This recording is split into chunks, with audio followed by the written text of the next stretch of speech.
everyone, and welcome to Telma's podcast. I'm sorry, I had to leave because basically my guest forgot we had a live today. Like I said, it happens. He's a parent, I'm a parent, and that happens. So let me introduce him. So Kabir, all right, is a brother of a friend that I used to. Hi Biel. I used to basically we used to live in a hostel, so we been to a really rough patch, and I met Kabir's brother. So we've known each other for nearly 2 decades, like that. And then one day he talked about how his brother has written a book, and I was like, oh, that's fantastic. And then I started to get to know him, and I bought a book that is written. And I'm like, this is incredible. I think the book that I read of him is called The Memory of a Black African. I think something like that. But let me invite him and he's going to talk to you more about this. Okay? So this guest is very special to me. He's somebody that I really know for a while, and I admire for a while too. Okay, let me see. Does it work? All right, let me see. View requests.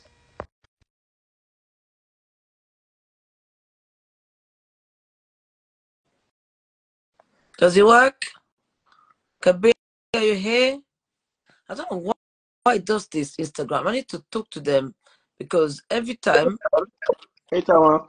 Hey, sorry. I was like, Instagram. Every time I try to accept somebody live, it does these things.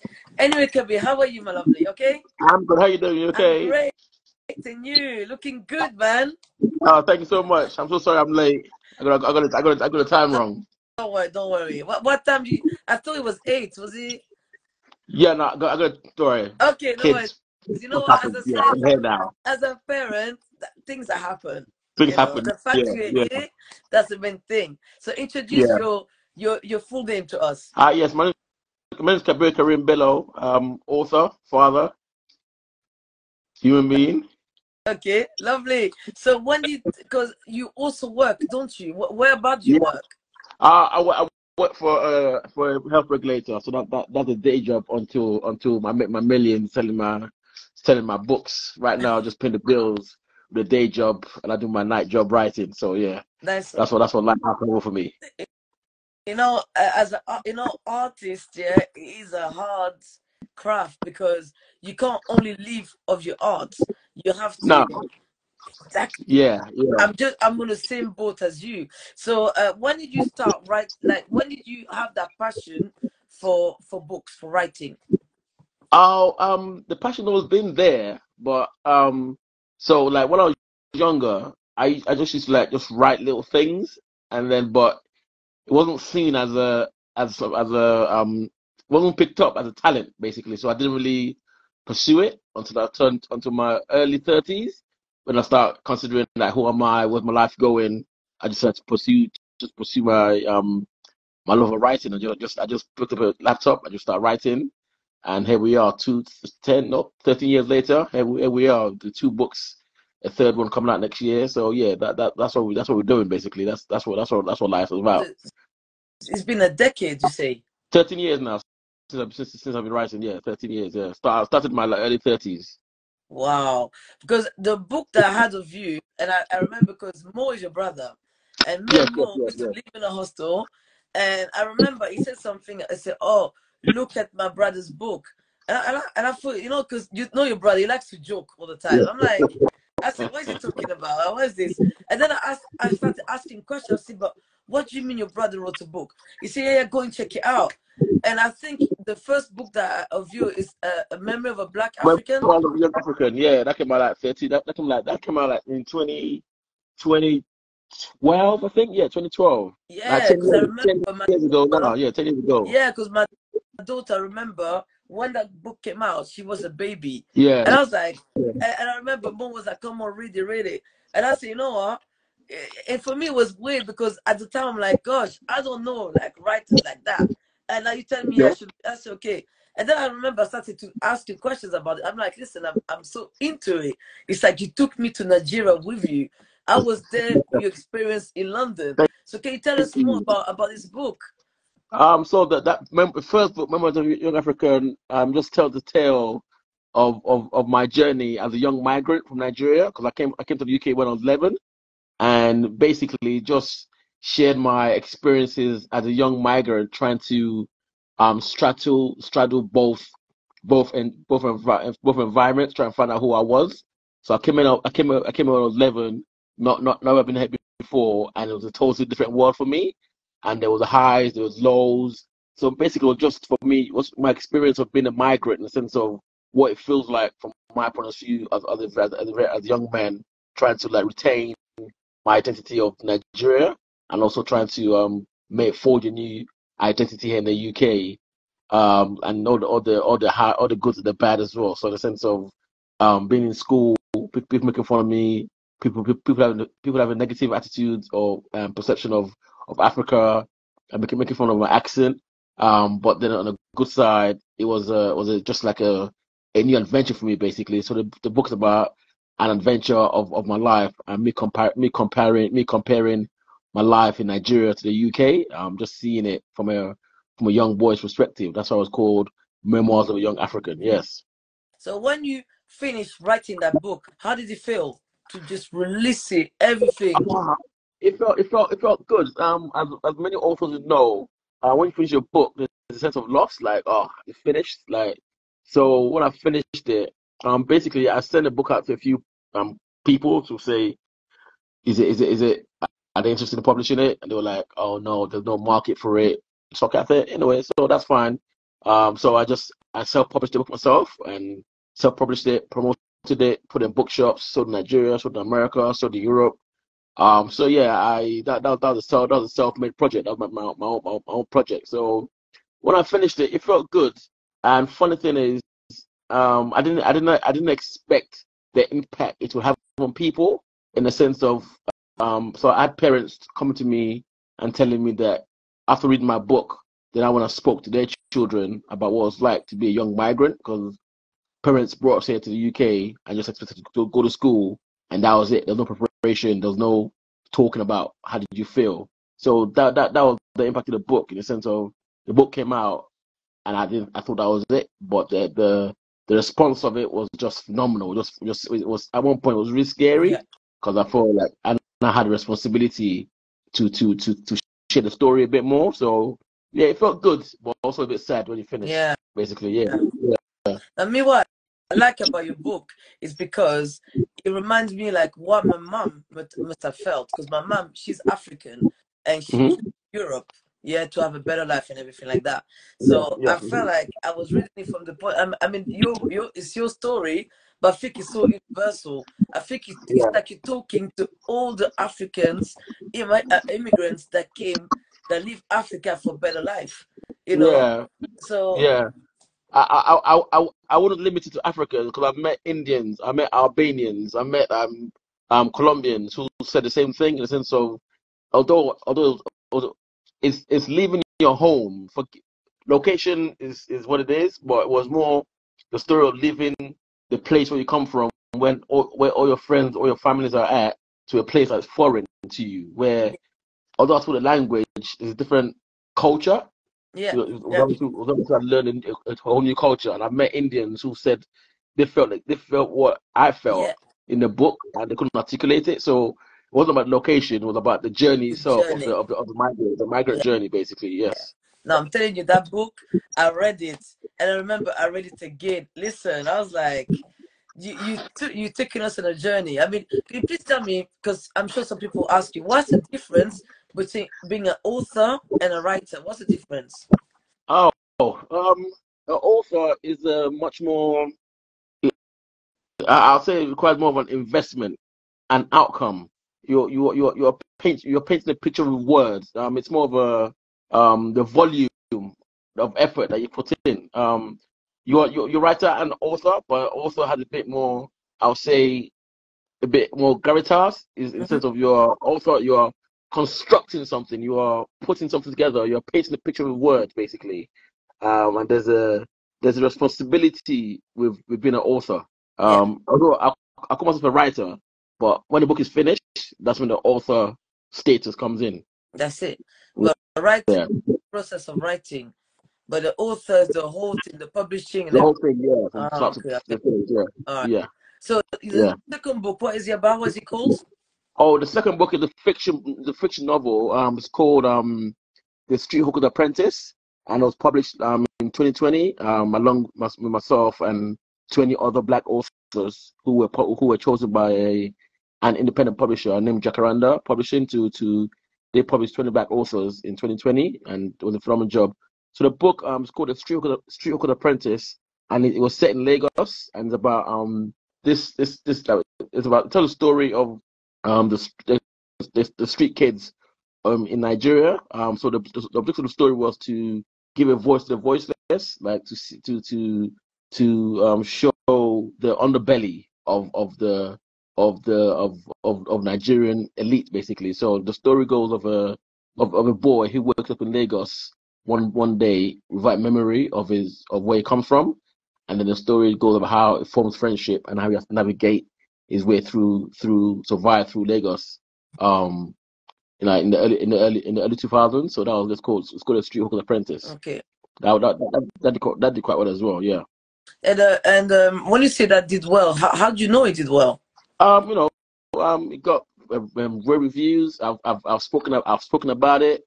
I'm planning to do like a short tour in Nigeria next year to do a small tour. Hopefully Nigeria first, and hopefully Ghana as well. Depend on how it works out. But the bank also says the reviews, and you know, got a little change from the publisher as well. Got numbers. It sold well basically. Also got released in America as well. Good. So yeah, so it was a success. It was Oh, COVID hampered it a little bit. COVID was a major issue. But it did well for the circumstances it was in. okay. So do you enter your books into festivals? Like, how does it work? So basically, the publisher or yourself can enter books into festivals and events. For me, I've not been on that round as I used to be before I became a father. Like that's the number one job right now. Being a father. So I've entered a few competitions. I've been nominated for a few awards. Shortlisted for one. Um, it's a journey. So being an author just doesn't just mean writing a book. It means you have to put yourself out there. You have to go and do talks. You have to go and watch people. You have to go and watch people do talks as well. You have to like make connection. You have to do the rounds. You have to do the round of the different of the different festivals. It's a lot of hard work right now, to be honest with you. So, but it's fun. That's what encompasses your earlier question about being an author. Yeah. So when you say you have to put yourself out there and do the tours, what exactly? So when you release your book, then talk us through the next step. So when you say you have to do tours, So before the book comes out, the book coming out is in the middle stage. Before the book comes out, you have to like build up your fan base. You have to do a social media. You have to like get a podcast going. Just put yourself out there in a certain the areas where you know you want the people to be. So before the book comes out, have a marketing plan about what you're gonna do and where you're gonna do it. So the book launch night itself, try to get as much social media interest as possible, and then that's when the hard grind begins after the book comes out to keep the momentum going. So you have to like. So for me, at one point, for a memoir of a young African, I sent emails to like 30 universities across the UK, and maybe 12 got back to me, and I did six speeches out of 30.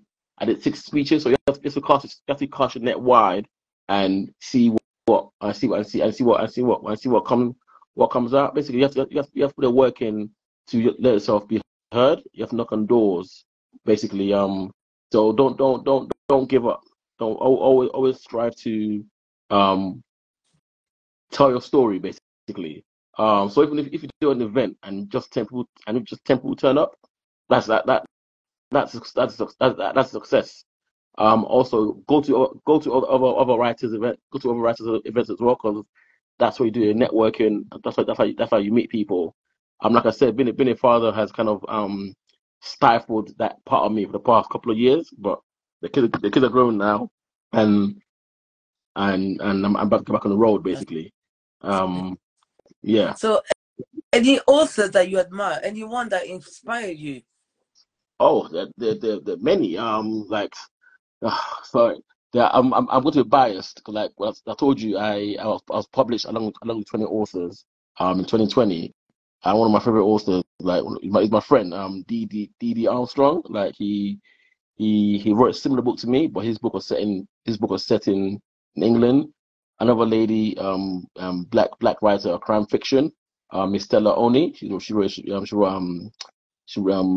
phenomenal book as well. I forgot the title now, which is bad on me, but she's phenomenal. Those are not those are like local artists. I promote local artists. But if I talk about the big authors, for me, I go for Chimamanda Adichie, who wrote Purple Hibiscus and half of Yellow Sun. Those are my, people I look up to. And then obviously the late great Chinua Achebe, who wrote Things Fall Apart. So those are Maya Angelou as well, one of my favorite authors.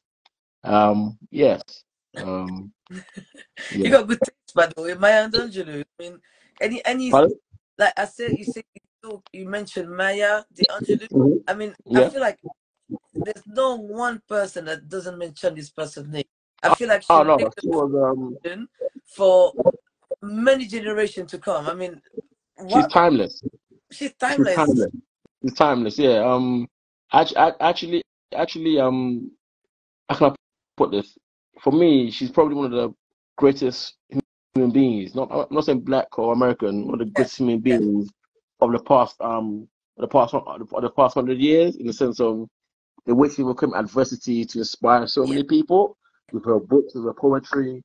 And it's not a like for or to like her, because it's cool to like her. There's a especially for author. There's a love that she has, a special place she has in our hearts. And for me, when I was struggling with my book the first time, I used to just watch her YouTube videos, and her calmness, the way she spoke, the way she approached life, her wisdom, just imbued me with energy. And when she passed away, man, I celebrated. I was sad for her loss, but I celebrated her life, and that's what book is about. That's what books is about. She's gone now, but her books will live on, basically. Like when you once that's what writing is about. Once you leave a legacy. So for me, my books, if I go now, my kids are gonna read my books. My grandkids are going to read my books, and that's what keeps it going. Because sometimes you don't know if you're gonna sell 10 books or a million books, so you need that motivation to keep yeah, on going. That's what being an author is about, basically. yeah. And also, Maya Angelou, I'm sure you're familiar a little bit of her backstory. I mean, Yeah. she really, I mean, I don't know how I came across it, but I think my children, I learn a lot from them because when we do Black History Month, that's what I learn about all these people. And I'm like, Mm. Angelou, I was like, I thought she was French. I thought, oh, the names sound French. Then I read about her. I'm thinking, you go through all of this. You should have gone to depression or something, but no, you turn this into something beautiful. Mhm. Poetry. I mean, yeah, like you said, it's timeless. I mean, I don't know what to begin with that. But I want Yeah. also, have you thought that your books can be turned into films? Have you thought about that? Oh, definitely. Like the Street of the Apprentice. I'm actually it's a long process. Um, I actually want to. I've been told that the Street of the Apprentice is a movie. Is a book that can be turned to a movie. And I've actually had an offer from a guy in Sweden to buy the rights to the book.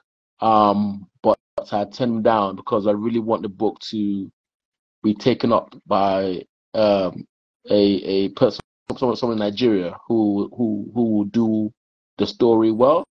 It's important in the book the story is handled by the right people. Yeah, So the offer was good, but principally and culturally, I thought that the book was too important to give to an outsider, basically. So I decided to just wait And so that's one of the things I also do in Nigeria when I go on tour in 2024 to see if I can make contact with some movie companies in Nigeria, because the Nollywood now is really, fantastically organized, making good money.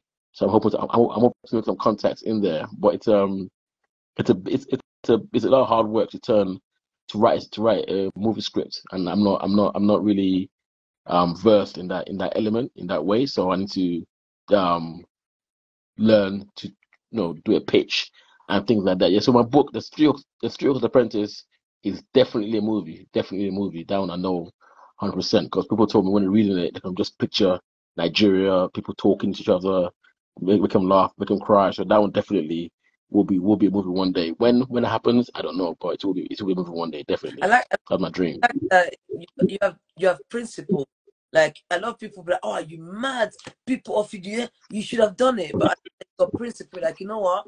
I know where I come from. Yeah, yeah. Again, From where I come again, from to do my story. yeah.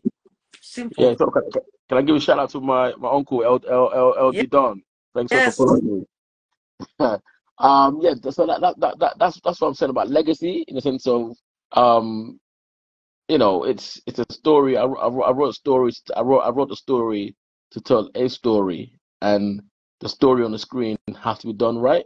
That's what I said. That's what I said about leaving a legacy. And if I don't do it, my kids will do it one day. So in my lifetime, or after my lifetime, the movie, my books will get into movies. And like I said, we wouldn't go on life to leave. So yeah, it's about doing it well. Nice one. So your uncle, who is he? El the Don. Elder As in, Don, that's my uncle right there. He's Mr. International himself. no, that's nice. So you have the support of your family. All your whole family are very supportive in what you're doing Oh, there. definitely, definitely. Every book event, when I did Chukos in Nigeria, everyone turned up.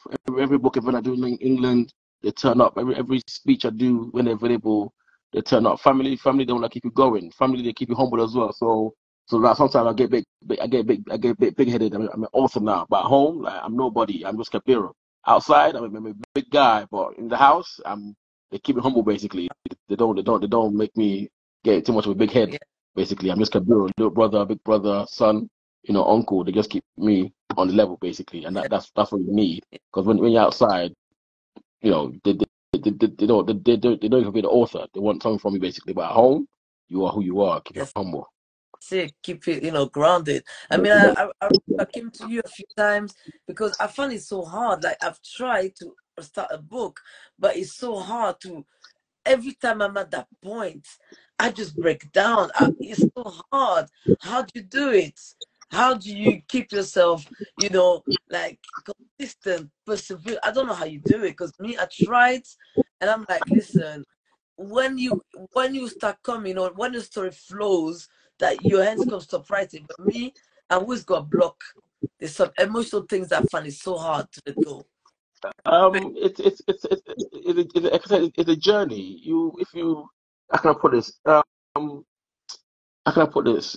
You have to use your struggles in your book. Your struggles have to use your struggles to tell your story. So how can I put this? There's a time when I was struggling writing the book, and the characters were not behaving themselves, and I was trying to like force them to be a certain way. So I text a writer, Miss Shola John Choyeni, and she just told me to let the characters be themselves. And sometimes, us writers, we try to control the fingers, right? But let the mind control the fingers. Let the heart control the fingers rather than your mind, because if your brain is already 10 steps ahead of your fingers. So my point is just let the story flow. Don't try to stifle it. Creativity is about you just expressing yourself in the moment. What you put on paper now. For me, sometimes when I write something in chapter 2. I don't know why I wrote it, but in chapter 18, I come back to that. I come back to it. It makes sense. So sometimes creativity means your brain is 10 steps ahead. Your creative mind it's 10 steps of your logical mind. So you have to like just let go and let the creative juices flow. Basically, you're merely a vessel for words. Basically, you're in control. So that's my advice. So when you have a block, you are forcing yourself. You are going against the grain. You just have to be free with your words. Yeah. Basically, with your thoughts. Thank you for the advice. I'm sure everyone can concur. This is amazing. Any advice, finally, my last question. Any No advice problem. to give, future writers, authors like yourself? Any advice? One thing I always say is like everybody has a story to tell. Everybody has a story to tell. One. Secondly, if you want to become a writer, don't go get a notepad and a pen, and don't go anywhere. Don't go anywhere without it, because you cannot time creativity. Creativity will come at any time. So those are two things I would advise. And also, we live in a digital world. Try to build your base. If you have 1,000 people who are in your base, those 1,000 people will always buy your book. Those are your repeat customers. Yeah. That's my point. So everybody got stories to tell. Always carry around a pencil and paper, and form a base. There's a unique base for each person. So my base will be different from your base. If I try to get your base, I won't sell. But if I know my base, my crew, who likes my books, then that's fine. If 1,000, 2,000 books, that's my limit. That's fine. That's accomplishments, basically. Yeah. Thank you so much. And I'm gonna end up with your uncle. Just gonna keep going. TDS the Brito, that's me, until you're at your final destination. It's your passion story. You can't get tired until it's told. Yes, sir. Thank you so much. I feel like your uncle is my uncle. I've been trying, and every time I try, I stop. I try, I've stopped. But one day I know it'll get out. I know it will. I have You to got better. let my heart, do the work, and my brain is already a step ahead. So I love your advice. I love what you do. So keep on doing what you're doing, and I can't wait to see the outcome of your movie one day and your okay. Great stuff. Thank you so much. Okay. Thank you. I'll speak to you soon. Speak to you soon. Yeah. Have a lovely evening. Bye. Take care. Take care. Bye bye. Bye. Bye, everybody.